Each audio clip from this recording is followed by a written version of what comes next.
Hey guys, I'm here again and I'm working on the 24 Dodge. This is a little update on what I'm doing. I've had quite a bit of time off for the winter because it's so friggin' cold outside. And I can get it to about 55 in here, which is a good thing as long as you stand in front of the heater. But I did manage to get quite a bit done. So let me give you a look-see. I'm working on all the little itty-bitty things on the car that needed to be addressed. And so let me give you a look at what I'm doing. All right. Well, I got the gas tank out of it. And that's the last thing I was working on. So I took a perfectly good gas tank and whacked two big old holes in it. Now I soaked this thing for 2 days I used muriatic acid, and then I used some metal prep, supposed to clean rust. And needless to say, it left a nice, let's see if I can do this, a nice yellow stain in there. And I can wipe the yellow stain off with my hand. And of course, with a gas tank, that ain't going to happen. It came so clean, but all this in here is just rust. And it's scaly, and it didn't do anything for it. If it did anything, it was very little. These are the plates that I cut off of it, and you can still see residues of rust. So, I am going to, this is what I normally do with a tank, but I was trying to get away from it because the tank didn't look bad, but it had one big wide area like that was nasty. You can see some rust in it here. And I would thought soaking it with muriatic acid and then rinsing it and then using this metal prep, which is supposed to be rust buster, heavy duty rust remover, and it turned it yellow.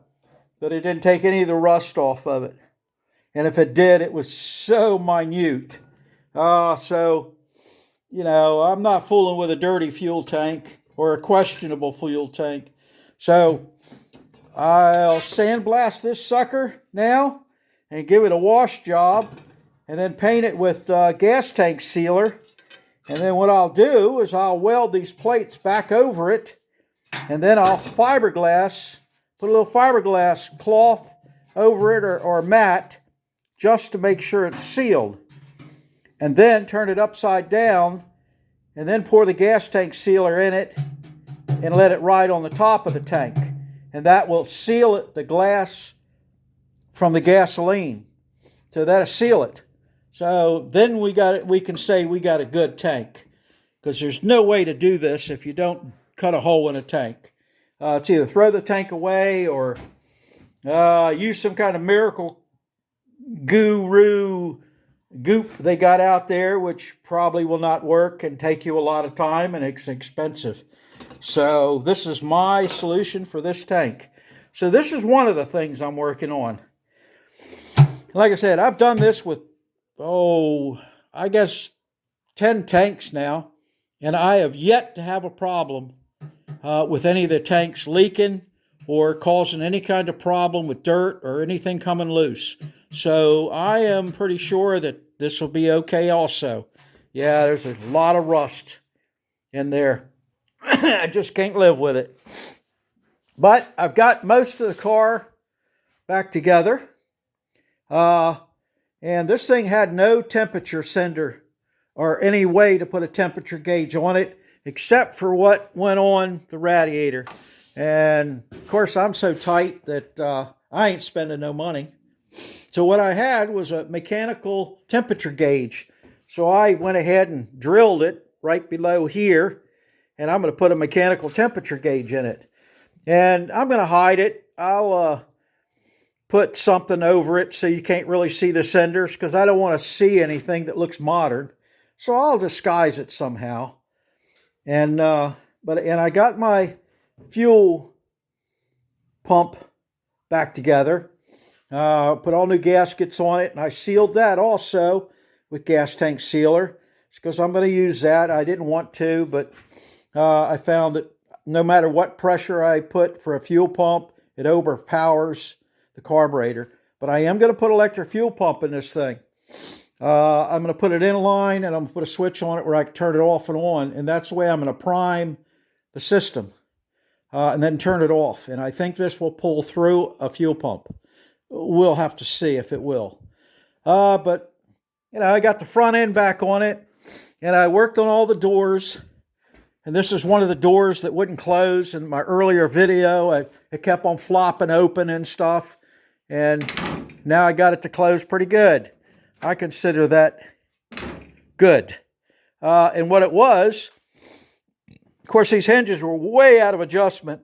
But what happened is somebody had the door open, and they must have hit the door and bent the door backwards, because they bent the post in here, just tweaked it back a little bit.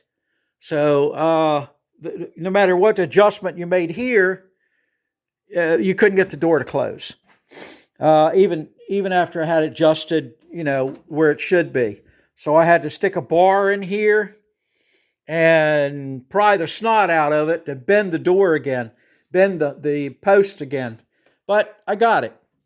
And then, of course, this was a hoot. The lever here, of course, was bad. See, it's spring-loaded, and the spring was broken in two. So I don't know if anybody out there tried to ever make a spring, but I had to make a spring for this, and it was bent like an L, to where it leaned up against something in here, and it pushed up against this. So it was sort of a weird looking spring. It wasn't just a straight spring. It was made up almost like something for a brush on a generator. But I looked at everything I had, and I took the back of an old flashlight, the spring that's in there. I had two of them, and one of them was pretty good size, wire diameter. And of course, it was about that big around. And I straightened it. And then I wound it around a Phillips screwdriver and made a spring back out of it that looked like the spring that was in here. And of course, it looked like hell, man. I mean, it didn't look anything like it, but the principle was there. And, I had to fiddle with it to get it to stick in there. And you can just barely see part of it right there. And I got it to work. But just to make a spring, it took me about 3 hours to get the door to where it worked. And it seems to do okay until it breaks. Because, your normally spring material will not let you bend it or do anything. It wants to break. But this just happened to be just maybe between spring and junk steel or something. But it worked. So that's done. And I oiled all the door handles so they work now. And of course, that window over there, the hand crank, there's a spring inside there, and there's no real good way to rewind the spring once you take it apart.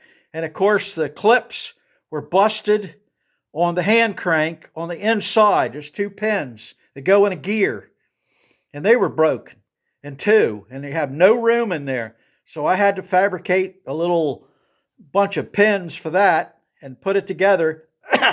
But I like to never got that spring wound up correctly to where the window, because it's just a helper for the door. But that was a hoot, man. So that's about where we are. There's not much to see because I've covered everything up. And so I'm just going to keep farting around here. I got the gas gauge.